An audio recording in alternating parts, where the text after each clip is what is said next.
Yeah, right. Well, they seem to get along. Yeah. Good for her.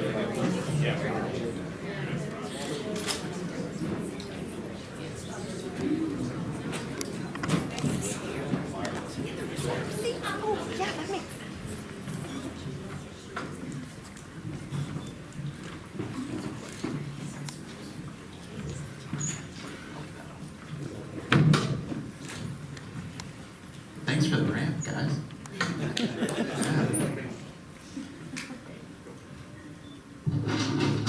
This was the longest I've ever not driven anything since I was 7 years old. So it definitely felt like freedom, you know, and something that was finally familiar for me. You know, braking points, hitting an apex, turning in, you know, bouncing over curves, like all that, like it felt the same.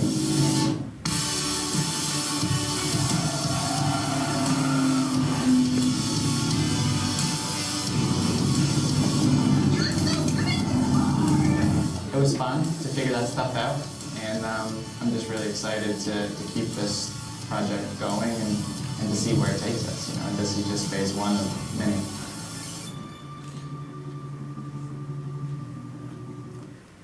Thanks for coming, everyone. Welcome to the Honda Indy Toronto. Thanks for joining us for this special press conference today. I'm Todd Lewis. I'm happy to be the moderator. We're here to provide you a little bit of information about the first step in what's a very bold venture with Honda, Aero Electronics, and of course, Robert Wickens. Joining us today is Ted Klaus. He's the president of Honda Performance Development. Mike Long is the chairman, president, CEO of Aero Electronics, and the man whose suggestion got things moving, Robert Wickens. For those that aren't fully aware of Robert's story and how we arrived here, I'm going to give a little bit of background. In March of 2018, Robert Wickens burst onto the IndyCar scene in St. Petersburg at the first race of the year, his first ever IndyCar race. He snagged pole position and came within inches of being a first-time winner in his first event. As the season moved along, he scored a runner-up finish at Phoenix, a total of 4 podiums, including a third-place result here at his home race in Toronto. His warm smile, sense of humor, genuine personality, it all quickly made him a fan favorite. He was just as popular within the driver ranks as the rest of the IndyCar family. Last August, at Pocono, Robert was involved in a harrowing crash and sustained serious injuries. They included a neck fracture, fractures in both legs, fractures in both hands, fractured forearm, fractured elbow, fractured ribs, pulmonary contusion, along with a thoracic spinal fracture and spinal cord injury. His road to recovery was sure to be long and very uncertain, yet his determination to get better was as strong as his desire to race and win. Robert, with support from his fiancée Carly, the rest of his family began to share the story of his recovery. That meant sharing openly both good days and difficult ones. There were moments of joy and elation, standing, taking a few assisted steps. The video of Robert standing and hugging Carly for the first time in 6 months after the crash was emotional for all of us that saw it. Robert's recovery is not linear, and despite the obstacles, the long days of therapy, difficult days where it would be easy to say, I'm not going to do this today, his spirit, his motivation remains strong. This weekend marks another step in the road to recovery. Prior to the green flag on Sunday's Honda Indy, Robert Wickens, with fiancée Carly beside him in the passenger seat, will drive a modified Aero Acura NSX in the parade laps. Robert, welcome back to Toronto. I speak for so many when I say how excited we are to see you back in a car. Can you just first of all express for us what this moment means to you and how significant it is? Wow, that was some of the nicest words anyone's ever said about me. That was something. Good job. No, it's amazing. I mean, I was able to get a couple practice laps in yesterday, and it put a huge smile on my face. You know, just to think how fortunate I am, one, to have such great partners around me, you know, to make this happen. You know, racing's my dream, it's my passion, it's all I want to do. And, you know, to have a company like Aero to be so hands-on building the hand controls, and then a company like Honda that somehow trusts me with a very expensive car is, I still don't know why, but I actually bent a wheel already. So,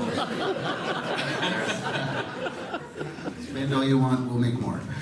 I'm notoriously hard on equipment. I tell everyone that when I start working with them. But it's just been a whirlwind. You know, it's been a big eye opener for me. This whole injury. I have a whole new perspective on life, which I guess there's good to take away from that. But the biggest thing for me is when I was in rehab every single day, it was the support that I had from my racing partners, from my family, from Carly, from all the fans, from everyone that kind of was getting me there to the gym the next day. And I was always, when I was at rehab, I was just, you know, patient 31,265.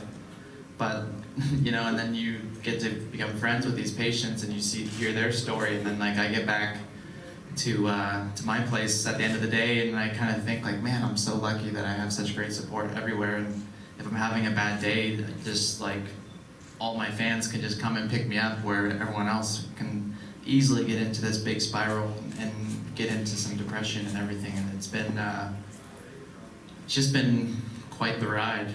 And we're not even 1 year in of what's going to be a very long recovery, but hopefully I can keep on driving, because I think that's the best therapy I can have. And I'm a little bit concerned by how eager I am to get back in the car, especially after driving yesterday, because yeah, I mean, I was always having this, you know, it's kind of like the angel and the devil on each shoulder, because once I get back into racing full time, the rehab's almost going to be sidelined, and I need to figure out at what point am I okay to start driving again, and almost give up on rehabbing. So with that's going to be a future problem. So right now we can just focus on this event and how fun it's going to be. We're all looking forward to that come Sunday. We want to hear from the other men on the stage as well. Ted Klaus from Honda Racing HPD. First of all, Ted, this is the Honda Power of Dreams, kind of a dream realized, I think.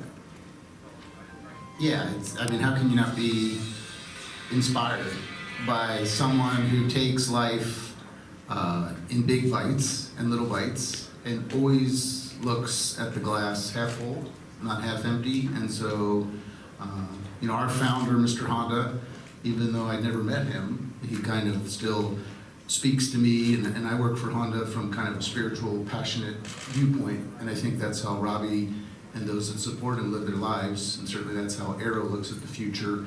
So it was really easy for us to say, oh yeah, how do we, it's not about the car, it's about the people who drive the car. You know, it's not about technology, it's about how technology serves people and allows people to live their best life and their best self. And we just want to support those people that approach life with such kind of zest and positive attitude. And I was just inspired. We met at St. Pete. I hadn't even started my new role, and we met, and you shared your dream, and I said, well, let's just be a small part of that. And then we reached across to amazing Aero and Schmidt Peterson, and we quickly said yes. How can we make this work? So just happy to be a small part of this. Thank you, Ted. Mike Long from Aero as well. You have played an instrumental role in this. What is it about your association with Robert? What is it about him that makes this an extra special project? Well, I think first off, the important thing that we see in Robert is passion. We saw it from the day he showed up to drive cars for us. His desire, his determination was all well-founded. He was winning races, and sometimes you have these unfortunate turns that life takes. And Robert had one in a race, and it set him back. Well, we happened to be in Denver, Colorado, and that's where Robert was recovering, and he approached his recovery with the exact same determination that we saw when he was in the race car. And now we've seen him be able to do more and more and more. And when he brought up the idea of getting back in the car, I know Ted and I were like, yeah, let's just get it done. To give you an idea about how fast we got it done, we got the car and about 2 weeks later we had it on the road, and Robert wrecked it yesterday. So there was an interesting piece of this that I think everybody in the world was wondering is, will Robert go fast again? I will tell you, I don't think there's any question. We wanted to start this now with Robert so we can be a part of his rehab together with our friends at Honda and get Robbie back to racing, because that's what he wants. And we're going to be there to support that effort all the way. A little bit of the technical detail about the specially equipped Aero Acura that Robert's going to be driving. This is, as mentioned, it's expected to be phase 1. There is a kit that controls the throttle and acceleration with a ring on the steering wheel and software. The brake is a mechanical hand brake for the driver's right hand. There's no clutch, transmission modification. Rob is going to shift using paddles on the steering wheel. Aero has also updated brakes, tires, racing seat belts, and the goal is to make Robert competitive once again.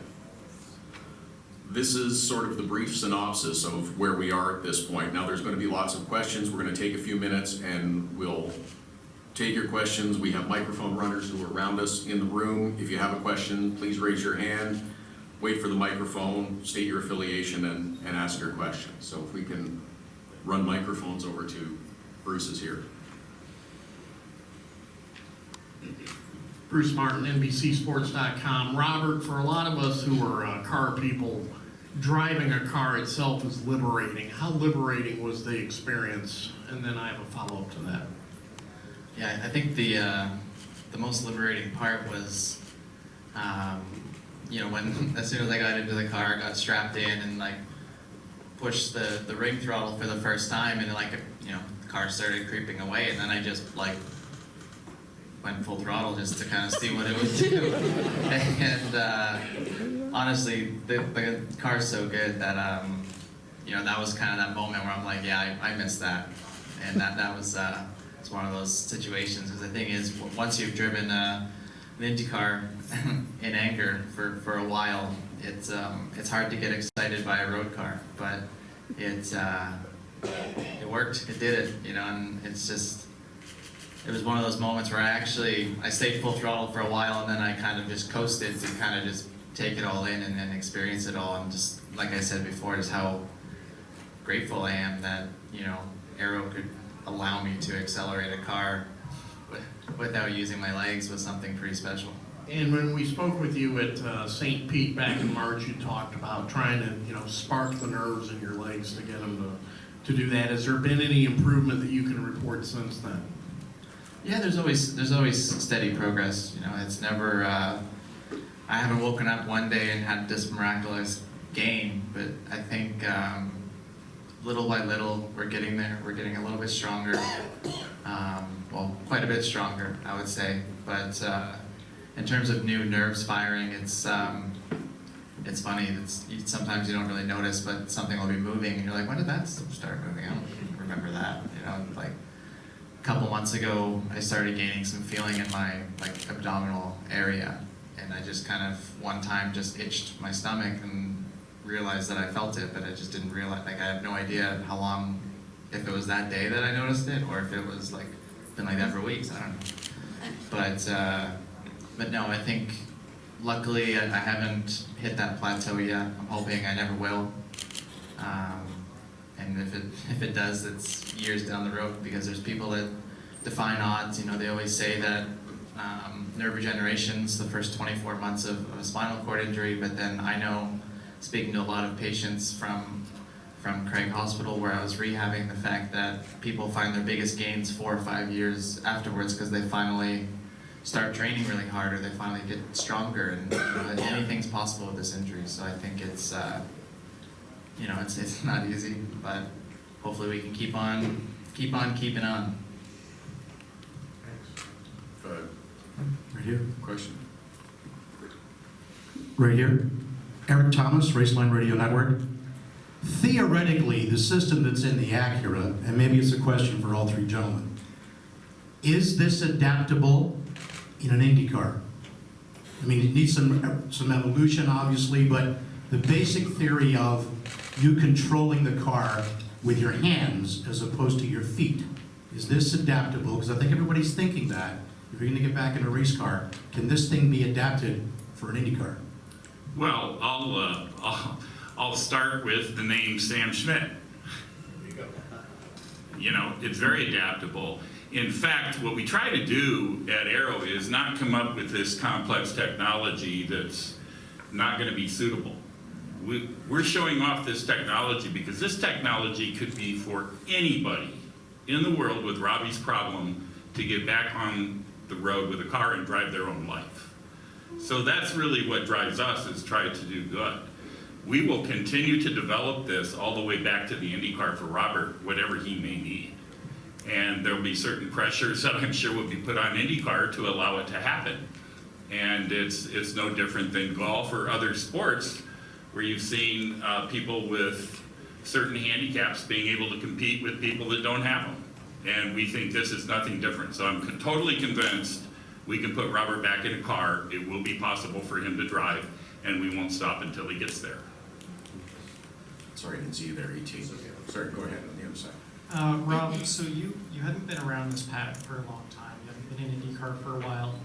But when you go around this track this weekend, and even last year at this same time, I was seeing a lot of Robert Wickens hats, a lot of shirts. What does it mean to you to have so much fan support this weekend, last year, just building all that? Were you surprised at this?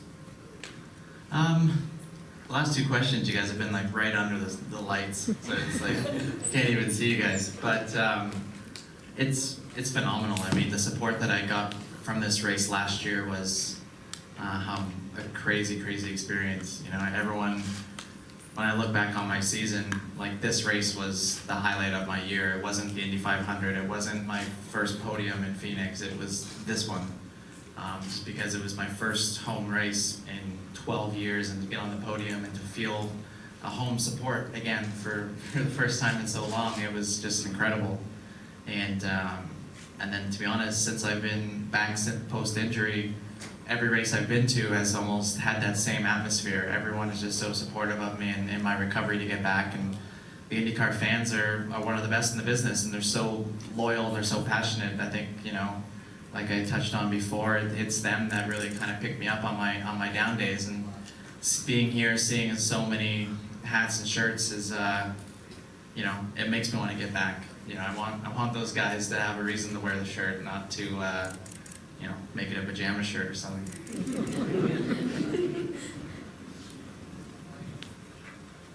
Down in front here.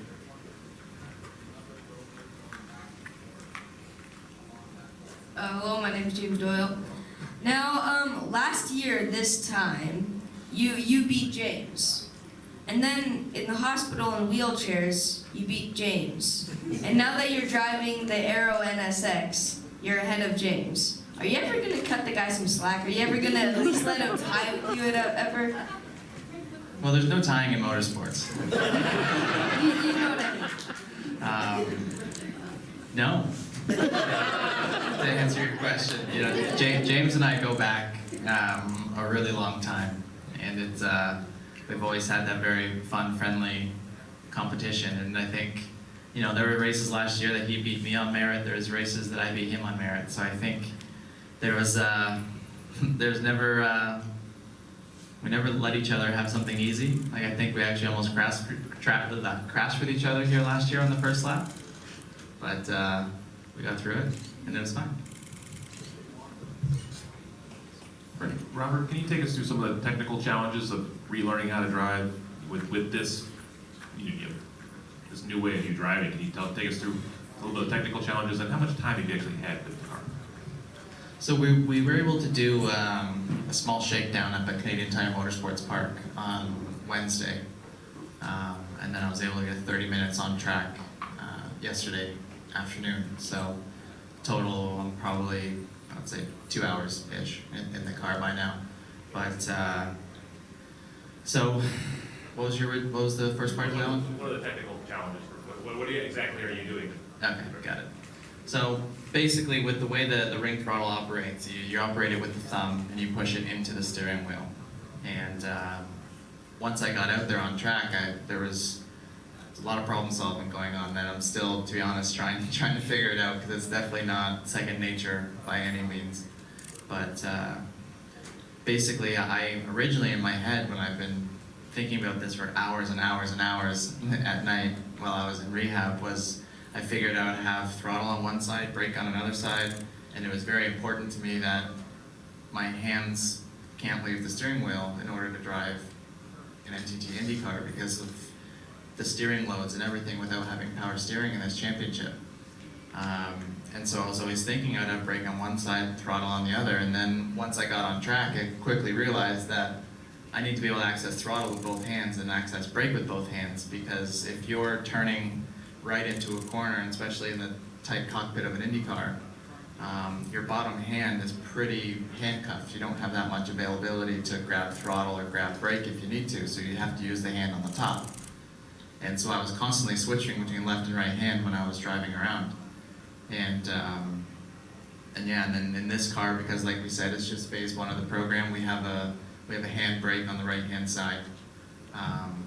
So it was kind of, I was flip-flopping between which hand I was using for throttle, and then obviously always using the brake down on the right hand side. And the big thing for me was I always wanted to use throttle with the left, so that way I didn't, you know, I wanted to minimize the coasting time before I hit the brakes. So, you know, that's why people left foot brake in Indy cars, because, you know, you save that little bit of time before braking, and I was trying to get the same theory accomplished.